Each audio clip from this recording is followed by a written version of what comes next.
Sa mga unang araw ni Fiang sa loob ng bahay, mapapansin na tila may tensyon sa tuwing magkukwentuhan sila ni Colette. Saan yung father mo? Nasa bahay nila. Ako lang, hiwalay. Ha? Ano sa bahay nila? Hiwalay yung katawan natin. Hindi, nakahiwalay sa inyo. Kailan mo huling nakita father mo? Debo ko. Ano debo mo? Recently lang. So, 18 years ka hindi nagkita? Ano pala? Bakit 30 ano na ba ako? 36 na ako? Ay, ako kasi 20 years kami hindi nagkita ng mama ko. Ikaw yun, huwag mo ko tulad. Ano yung ini-influence? Kuya, pakisauli na to sa kanyang papa. Ipadala nyo nga to sa Hong Kong. Please lang. Sa paglipas ng mga araw, ay mas naging malapit si Fiang kina JM at Binsoy na dahilan para dumistansya si Colette. That's not my thing. You want people to insert Them. when you're in the group. Huh? You want people to come in when you're there, but you don't like going in. Yeah. Okay. Noted.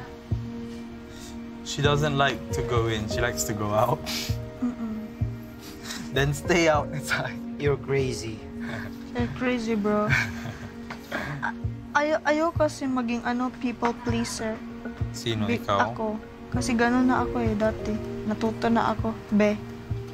Ayoko nang magsabi na, "Uy, dito naman kayo sa akin kasi ganito, ganyan." Ganon yun.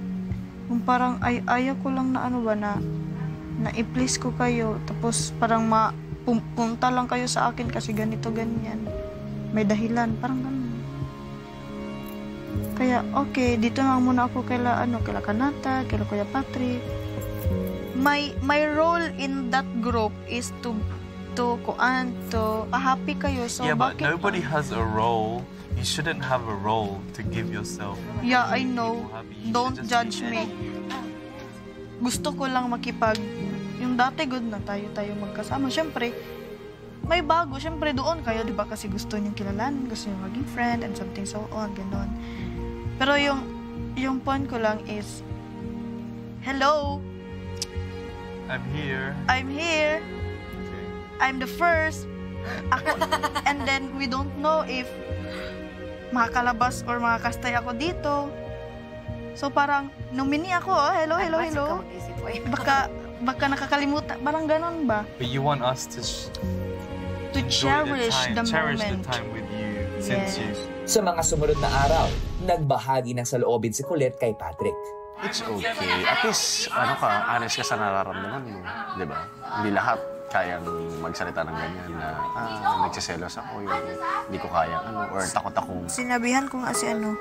Si Ate Noemi. Na ano?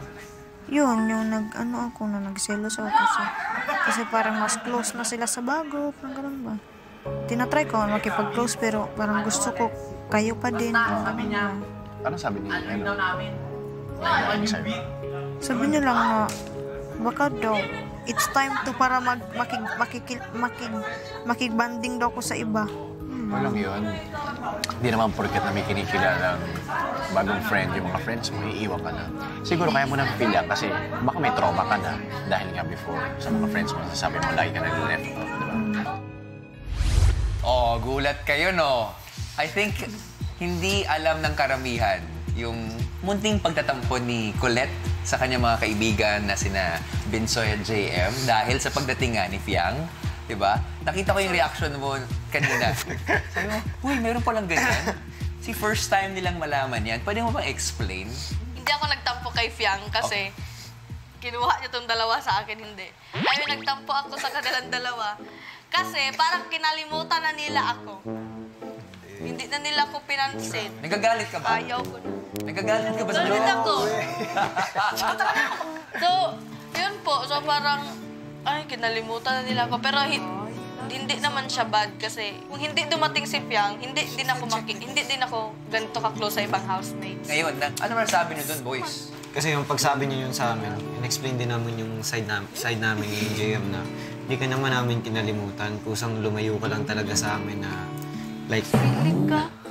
Totoo nakaraan niya naman sinabi namin eh. Kalimutan mo na yun, Colette. Yung sinabi namin na hindi ka namin kinalimutan. Sadyang nanibago lang kami. Medyo lumayo ka sa amin nung kumbaga naging close namin si Piang. Medyo nag-adjust-adjust po siya at hindi naman siya namin nakakausap masyado. Ganun po. At least, okay na ngayon. Ikaw naman, Piang. Kasi nung unang dating ko talaga kay Rob, ang ligalig. Naiinis siya sa akin. Nagtatakbo-takbo. Nung unang pet peeve ko siya, Kuya Rob eh. Kasi sabi ko, katotoo talaga. Ayoko nung kaugali ko. Ako din, Kuya Rob. Kaya nung una, pet peeve namin isa't isa.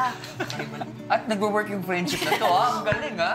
Wala pong sinasabing bad thing about sa kanya. Kahit konti lang.